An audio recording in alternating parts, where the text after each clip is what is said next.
Greetings, viewers! I come before you as a member of Hattori Hanzo and the Ninjas, wherein I am known as Satori, the Soul Seer.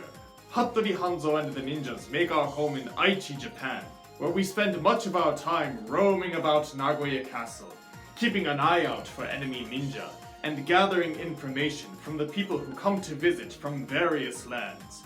By all means, come visit us someday, and tell us about your homeland as well. But enough introductions. Today, let us talk about our feelings. What?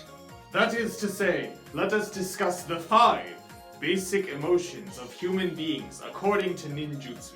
As I've mentioned before, ninja indeed do know how to fight, but our main function is to act more like secret agents. Therefore, we must know how to read and even manipulate other people's emotions. Indeed, you can't solve everything with your fists, okay? Or sword, rather.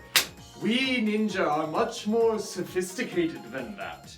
You may compare us to modern-day members of the FBI, or the CIA, or what have you. Anyhow, understanding emotions, and how to make use of those emotions, is a key skill for a shinobi. To start off, allow me to first list the 5 basic human emotions according to Ninjutsu.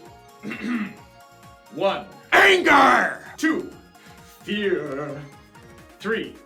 Sorrow. 4. Joy! And 5. Contentment. Let us first discuss anger. As you know, people can act very irrationally when angry. Perhaps you've seen it. Your co-worker, let's call him, I don't know, Kyle, gets very angry and then punches a hole in the wall. First he gets angry, and then he gets fired. In Japanese, there's a phrase, kubi ni naru, which literally translates to become neck, but it implies being chopped at the neck. Or, in other words, fired. A simple example of using anger to your advantage would be, during combat, you taunt the enemy soldier or shinobi or what have you, and then he lashes out carelessly, and then you calmly put a blade in his neck. Voila! Kubi ni naru. But a more refined, shinobi-like approach would be to infiltrate enemy territory under disguise and target a particularly skilled and valuable soldier or two. Then you make that soldier or two angry and find a way to instigate some sort of outburst or quarrel or general insubordination, ideally in front of a superior officer. The target is then likely to be discharged, demoted, or generally stripped of some level of trust and responsibility, making him able to cause much less problems for the shinobi's allied forces. The next emotion would be fear. As you likely know, human beings have 2 responses to fear: fight or flight. Unless they are well prepared for the situation at hand, most people are more likely to choose flight. And this is exactly what a shinobi is aiming for when making the enemy afraid. Here, let us discuss the classic example of a shinobi infiltrating an enemy castle and setting fire to it from the inside.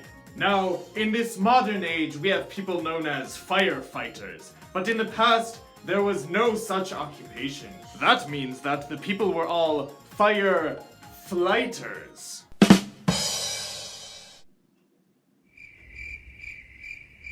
You see a huge fire in the castle, you get out of the castle. And just like that, all of the enemy soldiers who were shut up in their fortress with a tactical advantage come running out of the castle in a fearful panic, making it easy for the ninjas' allied forces to shoot them with arrows, fight them out in the open, and then invade and take over enemy territory. In the case of sorrow, a ninja can aim to decrease the fighting spirit and morale of enemy forces. You see, the connection between the mind and the body is perhaps stronger than you realize. When you are feeling sad or disappointed, there is a physical response in your body that makes you weaker. Indeed, have you ever tried exercising while feeling down?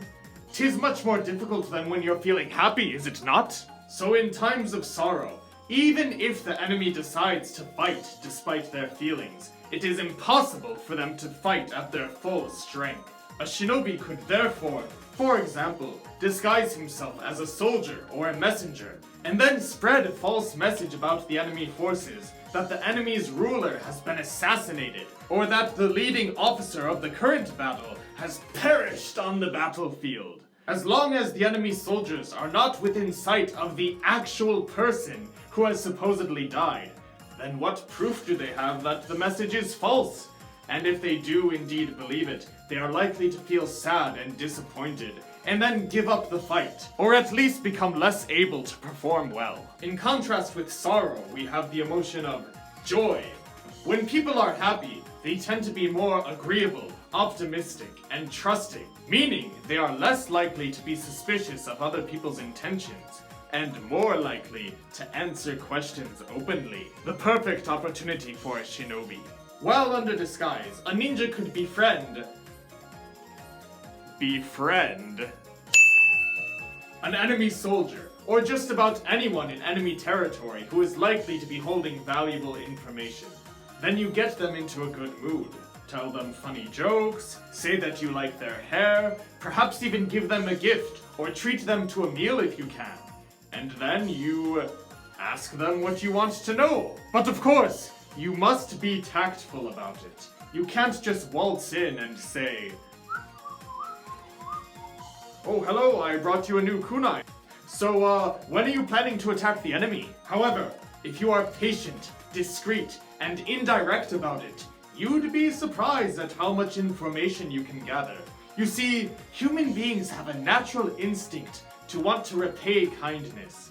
Therefore, if you treat them well, they are likely to treat you well in return, even when it comes to the exchange of information. Furthermore, alcohol can be a very useful tool for situations like these.